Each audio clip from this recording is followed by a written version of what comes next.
So you've got pain on the lower part of your buttocks, on your sit bone, when you sit on it, when you stretch your hamstring, and it's sticking around, it's really a pain in that area. But let's try and understand why it happened and how you can get out of it without having to stop running. First of all, here's what could have happened in the first place. You'll want to stick around for this because in terms of recovery and resting, I think you'll be surprised at what you should not do and at what you should do. Because if you're suffering from this injury, I'm sure you've noticed, it tends to stick around for a long time or to come back because resting is not going to be enough. You're going to need to find some ways to train this tendon, and I'm going to help you with that. First off, let's quickly run through the potential training causes. In no particular order, number 1, starting heel training a little too fast, a little too soon. By the way, salut, c'est Safe Motions. Bear with me while we'll do a little bit of anatomy. Right here at this level, you've got the sit bones, those two. This is not only a bony structure on which we sit, it's also the point of attachment of the hamstring muscles. There's 3 of them actually, for you nerds out there, the biceps femoris that has 2 attachment points, one here, and then the semitendinosus and the semimembranosus. Most of it attach right here, and the other end, they attach at the bottom of the leg. So basically, they'll help you lift the heel up, but also bring the leg back. In running, the hamstrings are going to prevent the leg from fully straightening up in front. And then when the foot lands, the hamstrings are going to stabilize the leg until push off, where your heel will pick up as a recoil. Here we've got the pelvis again. This is a bigger version, the sit bones right here, where the hamstrings are going to attach to. Here's the interesting thing. The tendons attach muscles to bones. So your hamstring tendon attaches the hamstring muscle to that ischium. Tendons respond really well to progressive loading into the natural orientation. So like this. What a tendon does not like at all is if you start to put pressure over it. That's valid for any tendon. So have a look.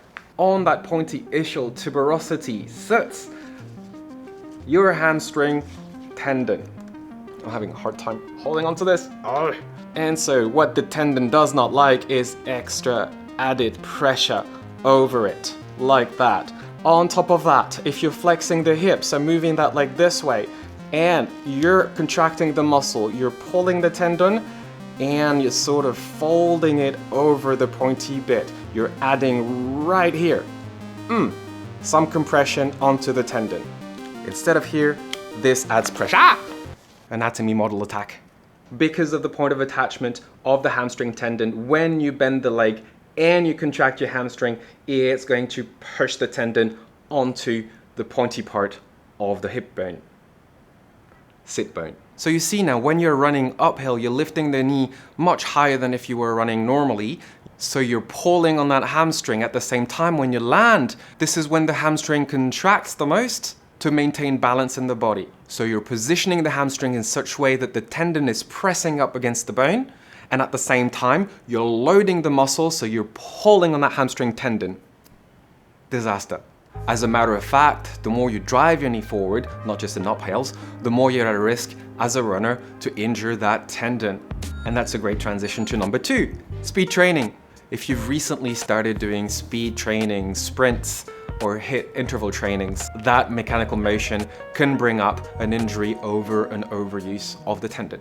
Maybe these are things that you can ease up on. You can think about doing maybe more jogging or walk runs, low cardio training if you're into that. But here are the points that we don't always think about that are outside of training that could also aggravate an injury or create an injury. Sitting for a long time. The first reflex when you have an injury is usually to rest it out, but resting it out does not mean sitting on the injured structure. And maybe you're not injured to the point where you feel it's hurting when you're sitting down, but if it is you, then you know exactly what I mean. You're probably going to want to sit on a cushion, a little bit like this. You're placing the cushion more towards the front of the thigh rather than right underneath the pelvis. Now here's a massive one, and it's not related to training, but it could be a little bit. If you've been following my channel, you know exactly what I think about it. Overstretching your hamstrings. It's another one of those reflexes aside from just resting it out. It's just stretching the hamstring seems to feel good. But now that you understand the mechanics, every time you're doing that kind of stretch, you're pulling on the tendon and you're adding pressure over it. You're kind of squeezing the tendon against the ischial tuberosity. With the high hamstring tendinopathy, do not stretch your hamstring. Just a quick note to give this video a like if you've learned something new so far. So I think by now you've got the general idea that you don't want to be pulling on that tendon while at the same time putting pressure on it, whether it's the bone pushing down on it or a chair pushing up from the bottom onto it. So when you think about it, if you're actually training at the gym, is it a good idea to load the hamstring by doing deadlifts, for example? No, it's not a good idea. There's other examples like forward folds as a stretch or seated hamstring curls. Just note that because of the attachment points of the hamstring here and here, if your knee is bent, there's less tension that's put on the hamstring. So you can flex the hip, bend the knee. It's not as bad as if you had a flexed hip and a straight knee. It was just a side note. Instead, this is what you want to do. You want to do exercises that challenge the proximal hamstring tendon while keeping the hip more in an extended position rather than flexed. This is extension of the hip, this is flexion of the hip. I'll show you a few examples. One of the things you have to remember, these are going to be therapeutic exercises, and as such, you can't see them as regular strengthening exercises. You have to be a lot more careful in doing them. The first exercise I suggest, and the easiest one to do, are going to be glute bridges. Lying on your back, the closer your heels to your gluteus, the more you're going to activate the glutes. The hamstring runs from here all the way to here.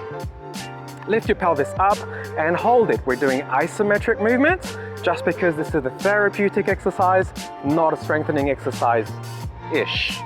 If you want to activate a bit more of the hamstrings, just push your heels a little bit further from the glutes. This could be in and of itself an exercise, so long as it doesn't hurt too much during the exercise and definitely doesn't increase the pain the next morning or 24 hours after. Hold it. Once you're comfortable with this, perhaps a few weeks afterwards, you can start adding movement to it. Or closer if you want to target a bit more of the glutes, glute medius. One of my favorite positions for running in terms of exercises is the lunge. So let's see how we can activate our hamstring from a lunging position. I'm going to put a little bit of a cushion underneath my knee because my pain tolerance is just zero. Get into that lunge position. What you're simply going to do is lift the heel off of the floor, hold it, isometric contraction. Here you can see we have that hip extension, just like in the floor bridges, and net the leg down. And if you want to, if you feel comfortable with it, you can start doing repetitions of this if your tendon can tolerate it. And once you're done with that, one of my favorite exercises for the hamstrings, you know it if you've been following my channel, is Nordic hamstring curls. But remember, we're seeing this from a therapeutic point of view, not a strengthening point of view. And again, by the way, if you've learned something new from this video, please feel free to give it a like. Let's curl those hamstrings. Again, because of those old knees, I'm going to put my knees over here. Ideally, you'd have someone holding your feet down, or you'll have a bar under which you can put your legs. I don't, so I'm going to just put my feet against a solid wall. I'm going to press my toes into the wall. We're just going to do mini Nordic hamstring curls, just because this is a therapeutic exercise. Again, lean forward until you feel the engagement of your hamstring.